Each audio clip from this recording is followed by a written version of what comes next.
800 বছর আগের এক কথা বলতেছে। ওই গিয়াসউদ্দিন সম্রাটের যুগে একজন ওলি ছিল, যার নাম ছিল নিজামউদ্দিন আউলিয়া। নাম শুনছেন নি? আমার লাগে একটু হানা করেন, তাহলে আমার একটু ভালো লাগে। তো নিজামউদ্দিন আউলিয়া উনি অনেক বড় বুজুর্গ মানুষ। ওনার কাছে মানুষেরা প্রতিদিন আসে। আল্লাহর মহাব্বত কিভাবে হয় এটা নেওয়ার জন্য, কোরআনের সাথে কিভাবে মহাব্বত বাড়ানো যায়, মাদ্রাসার সাথে কিভাবে মহাব্বত বাড়ানো যায়, এটা শেখার জন্য শত শত মানুষ আসে। আর নিজামউদ্দিন আউলিয়া মাদ্রাসা, বড় মাদ্রাসা আছে, বোর্ডিং আছে, মসজিদ আছে। তো বাদশার যে উজির ছিল, আমার কথা বুঝেননি? বুঝাই বলতেছে, কারণ মাঝে মধ্যে সিলেটি হতাই পড়ে। কোথায় হতাই পড়ে? সিলেটি হতাই পড়ে। যেহেতু সিলেট থাকি, তখন সিলেট থাকার পরে যে দুই একটা সিলেটি না মারতাম পারি, আপনারা কইবেন সিলেট বেটা বাদ বেকার। এটা খাও, বাদ বেকার খাও। এই জন্য দুই একটা সিলেটি মারতাম। আপনারা এতে বেজার নেই? হ্যাঁ, আইটা ঠিক আছে, দোয়া করি। তো এই বাদশার যে উজির, সে বলতেছে, সম্রাট, হুজুরের কাছে যেভাবে মানুষ আসতে শুরু করেছে, এইভাবে যদি মানুষ আসে, আপনার রাজ্য সারিয়া সব হুজুরের কাছে যাইব কি, আর আপনার ক্ষমতাটা হুজুরে দিবে। যখন এই কথা কইছে যে একজনের ক্ষমতা আর একজনে নিব কি, মাথা গরম হইব কি? হইতো না? মাথা গরম হইব। তখন উজিরে বলতেছে, যেমনি হুজুরের কাছ থেকে এটা বন্ধ করতে হবে, মানুষের আসা যাওয়া বন্ধ করতে হবে। ও কিভাবে বন্ধ করার একটাই মাধ্যম হলো, বোর্ডিং এ যে মানুষটা খাবায়, এই খানি বন্ধ করতে হবে। কিটা বন্ধ করতে হইব? মাদ্রাসার খানি বন্ধ করতে হইব। বাদশা কইতেছে, মাদ্রাসার খানি তো আমি দেই না, বন্ধ করতে হবে। আমি দিলে এনে বন্ধ করতে, আমি তো দেব। তো উজিরে বলতেছে, যে এটা বন্ধ করা লাগবে, কারণ মাদ্রাসার মধ্যে মানুষের দান খয়রাত করে। হ্যাঁ, এই দান খয়রাতের মাধ্যমে মাদ্রাসা বাধা চলে যায়, এই সহ্যটা তার হইতেছে। ও মাদ্রাসার খাওয়া দাওয়া বন্ধ করা লাগবে, মানুষেরা যে দান খয়রাত করে এটাও বন্ধ করা লাগবে। কারণ দান খয়রাত যখন থাকতো না, তখন হুজুরে মানুষটার খাওয়াইতে পারতো না, তখন পাবলিকার আইতো, তাই তো না? পাবলিকে যে কেন খানি পাই, কেন তো কথা বুঝছেন না? খানি না থাকলে কি পাবলিক যাইব? খাইয়া খাম না।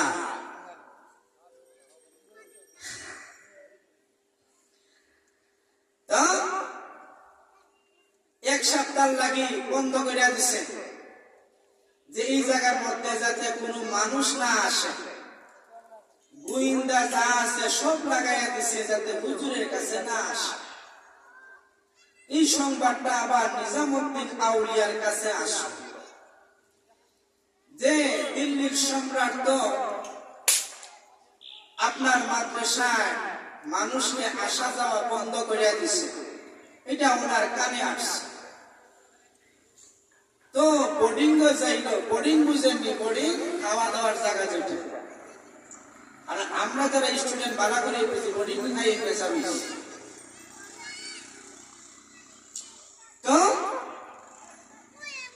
যে নিজামউদ্দিন আউলিয়া, উনি বোর্ডিং সুপারকে ডাকিয়া বলতেছে, এতদিন যা যা ফাঁক করছো, আগামী কালকে থেকে ডাবল ডাবল পাক করবে। এটা কইছে, ডাবল ডাবল পাক করবে। বাবুর্চি কয়, হুজুর সম্রাটে না খানি বন্ধ করে দিছে। হুজুরে কয়, সম্রাটে বন্ধ করছে, আল্লাহ কি বন্ধ করছে? নি চিল্লে সুবহানাল্লাহ কইতেন না? আপনার একটু দাঁড়াইলে আমার একটু সুবিধা হইল। আর কারণ আওয়াজ না পেলে আমি বয়ান করতে পারি না। বয়ান করতে হইলে একটু ইয়া লাগে, সহযোগিতা লাগে। এই তোমরা একটু দাঁড়ো আসো, দাঁড়ো আইলে চেয়ার নিয়ে আসো, সমস্যা না, দাঁড়ো আসো, আওয়াজটা দিও। আওয়াজ না দিলে বয়ান করতে হবে। এই সবাই আসো, চেয়ার নিয়ে সামনে আসো। কারণ একজন মানুষের বয়ান করলে এগুলা সবকিছু আগ থেকে সিস্টেম করে রাখা লাগে। মানুষ না থাকলে খাইলা ময়দানে বয়ান করে মজা নেই, মজা না, বয়ান করা যায় না। কোন বক্তে বয়ান করতে পারবে না খাইলা ময়দানে। আমি না, আমার চেয়ে বড় বড় যারা আছে মাদ্রাসা প্রিন্সিপাল পারত, বর্তমানে যে বেটা আছে না এই বেটা পারত। খাইলা ময়দানে বয়ান করতে মজা লাগে না। খাইলা ময়দানে গোল দিলে মজা লাগে নি, মানুষ টাকা লাগে, মানুষ টাকা লাগে, ঠিক। তো নিজামুদ্দিন আউলিয়া বলতেছে, এই বেটা খানি বন্ধ করতে সম্রাট, আল্লাহ তো বন্ধ করে নাই। কোতে ডাবল ডাবল যে ফাঁক করতাম, এত মানুষ আগামীকালকে থেকে ডাবল ডাবল মানুষ আইব, চিল্লায় বলেন সুবহানাল্লাহ। তোমরা দাঁড়ো আনছি, আওয়াজ দিবার লাগে, কিনা দিবার লাগে, আওয়াজ দিবার লাগে, আওয়াজ দিই। আমার এমন এক সময় এলাকার মানুষ, তো মানুষ যে সময় দেখা নাই, সময় মানুষ থাকার সময় দিয়া দেখতাই বেটা এলাকার বেটা বয়ান করতো কি পারে কি পারে, হ্যাঁ, এত অবহেলা ঠিক। প্রিন্সিপালটা কইবেন এলাকার বক্তা হিসাবে আগামী দাওয়াত দে আমার, রাত দিয়ে দিত, আমি কই যাতাম, আমার তো উস্তাদ আপনারা বলতে, কারণ মানুষ না থাকলে আমি আমার বয়ান করতাম। তো এক সপ্তাহ পরে বাদশাহ খবর লাগাইলো যে হুজুরের কাছে কি মানুষ আইয়েনি। গোয়েন্দারা আইয়েনি মানে তখন ডাবল ডাবল আই, আপনি কি কোন আইয়েনি মানে, ও তারা খানি দানি বন্ধ করি লাইলাম, এরপরও মানুষ আইয়ে। আর এই হুজুরের লগে আর ফারছি না, এটা করতাম পারছি না, হুজুরের লগে ফারছি না। বাদশাহ তার নিয়ত চাইরা দিয়ে বলতেছে, হুজুর হুজুরের কাজ করো, আমি আমার কাজ করি। নিয়ত চাইরা দিছে। আল্লাহ বলেন, ও বাদশাহ, নিয়ত ছাড়লে তো কাম হইতো না, কারণ তুমি আমার অলির সাথে যে দুশ্মনীটা করছো, তোমার কিছু সাইজ করা লাগে। কি করা লাগে? কিছু সাইজ করা লাগে। তখন সাইজ কি? সাইজ আল্লাহ তাআলা ওই সম্রাটের পেশাব বন্ধ করে দিছে। কিতা বন্ধ করে দিছে? পেশাব বন্ধ করে দিছে। আপনারা পেশাব কোন না মুখ কোন? হ্যাঁ, পেশাব কোন মুখ কোন? আজান দুনুডই বালা, দুনুডই বালা। এখন যার পেশাব কি আজা, এখন কি মনে করেন কি খুব আরামে আছে না বেআরামে আছে? বেআরাম আছে। পেশাব যখন বন্ধ হয়ে গেছে, পেশাব করতে পারে না, তখন অনেক ডাক্তার কবিরাজ আইয়া চিকিৎসা করে। পেশাব তো ছুটাইতে পারে না, এটা করতে পারে না, পেশাব ছুটাইতে পারে না। এই দিক দিয়ে চিল্লাইতেছে, পেশাব করতে পারে না। তখন এই চিল্লানির কারণে এই সম্রাটের যেই এমপি মন্ত্রীরা আসলো, তারা তার চিল্লানির বেলায় গেছে কি, তার সবকিছু ছাড়িয়ে গেছে।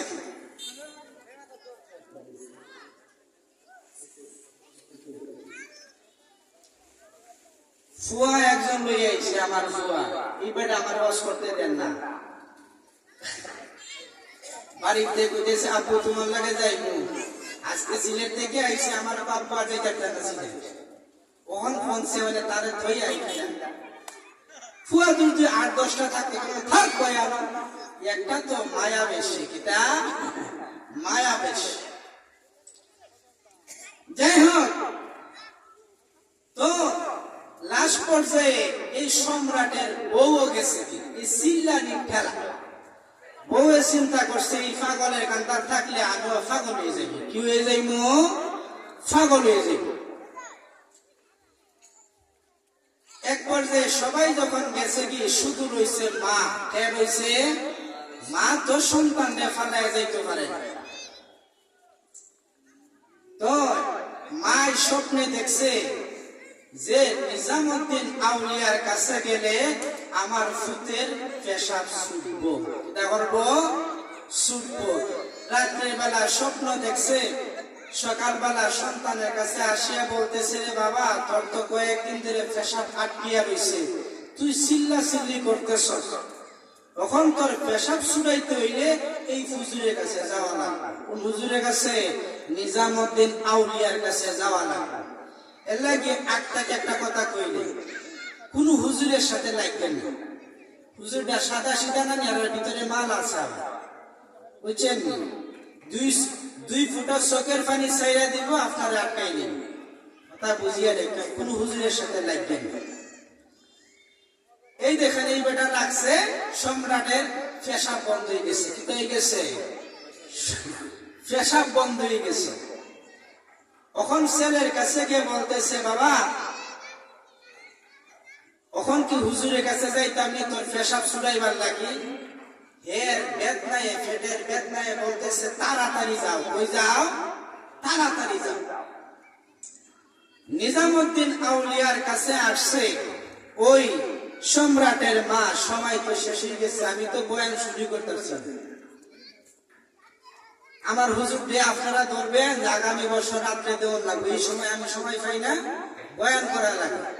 কারণ উঠিয়ে কিন্তু বয়ান করা যায় না, একটা জিনিস পাও করতে করতে সময় লাগে। ফট করে বোতাম লাগাইতে যাবেন, একটা জায়গা তার একটা লাগে, কি লাগে না? বয়ান করতে হইলে, উড়াতারা করতে হইলে বয়ানে বেড়া লাগে, এই জন্য সিরিয়ালে আনতে হয়। যাই হোক, তো নিজামুদ্দিন আউলিয়ার কাছে গেছে, গিয়া বলতেছে, হুজুর আপনার সঙ্গে তো আমার ফুয়ার লাগছে, আমার ফুয়ারে আপনি মাফ করে দেন, আর আমার ফুয়ার পেশাবটারে আপনি ছুটাইয়া দেন। চিল্লে বলেন সুবহানাল্লাহ। হুজুরে কইতেছে, দেখেন পেশাব ছুটানি বন্ধ করা এটা আমার দায়িত্ব। দায়িত্ব এটা কার? কেউ কি পেশাব ছুটাইতে বন্ধ করতে পারেনি?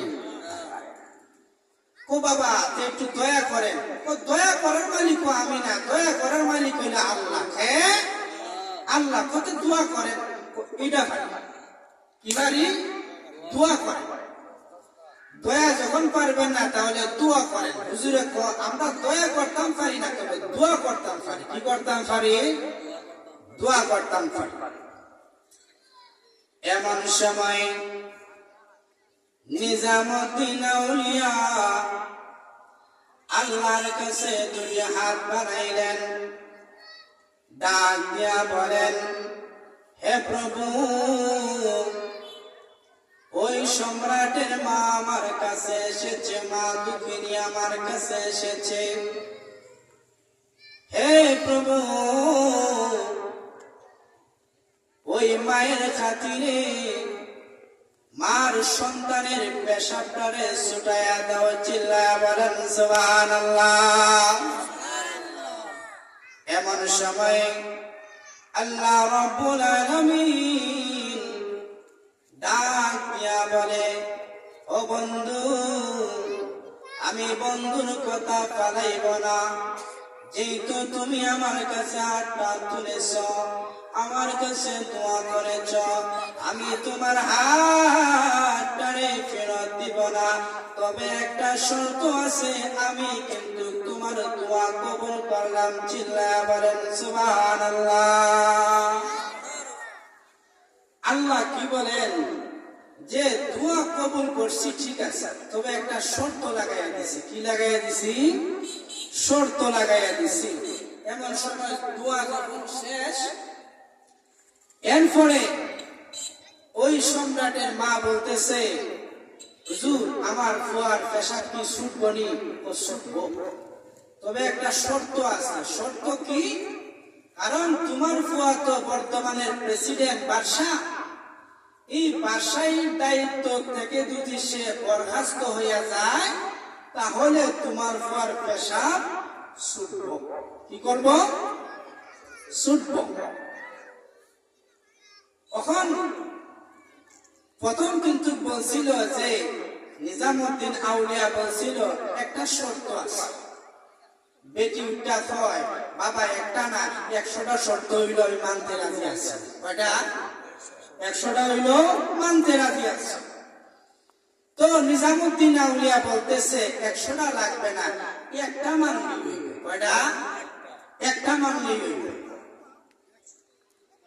তো বলতেছে শর্তটা কি? তোমার ফুয়া বর্তমানের যে দায়িত্ব আছে, প্রেসিডেন্টের দায়িত্ব আছে, এই দায়িত্বটা ছাড়তে হইবে। কারণ আগে তো দায়িত্ব থাকার কারণে হুজুরের সাথে লাগছিল, আবার দেখাইছিল, হুজুরের বোর্ডিং এর খানি বন্ধ করতে চাইছিল, পারছেনি? পারে না। তো মা তাড়াতাড়ি সন্তানের কাছে গেছে, গিয়া বলতেছে বাবা এই জায়গার মধ্যে তাড়াতাড়ি সিগনেচার কর, আর তোর দায়িত্ব থেকে তুই তাড়াতাড়ি অব্যাহত নে। যদি রাজি হস তাহলে তোর পেশাব ছুটবো, আর যদি রাজি না হস তাহলে তোর পেশাব ছুটতো না। এখন কোন এক সপ্তাহ ধরে তার পেশাব আটকিয়ে রয়েছে, সিগনেচার করবো কি করতো না? হ্যাঁ, আমার আগে জীবন বাঁচক বাদে রাষ্ট্র আর রাষ্ট্র। তাড়াতাড়ি সিগনেচার করছে। তারপরে তার মা ওই কাগজটা পাইয়া নিজামুদ্দিন আউলিয়ার কাছে গেছে। যাওয়ার পরে বলতেছে হুজুর এই যে কাগজের মধ্যে সিগনেচার আছে আমার ফুয়া, হ্যাঁ আজকে থেকে তার যে চেয়ার ছিল এটা থেকে সে অব্যাহত নিছে। তখন নিজামুদ্দিন আউলিয়া জনগণের সামনে দেখাইতেছে যে আজকে দেখো সেই কাগজটার মধ্যে দেশের ক্ষমতা কার হাতে? আপনার হাতে। কার হাতে? আপনার হাতে।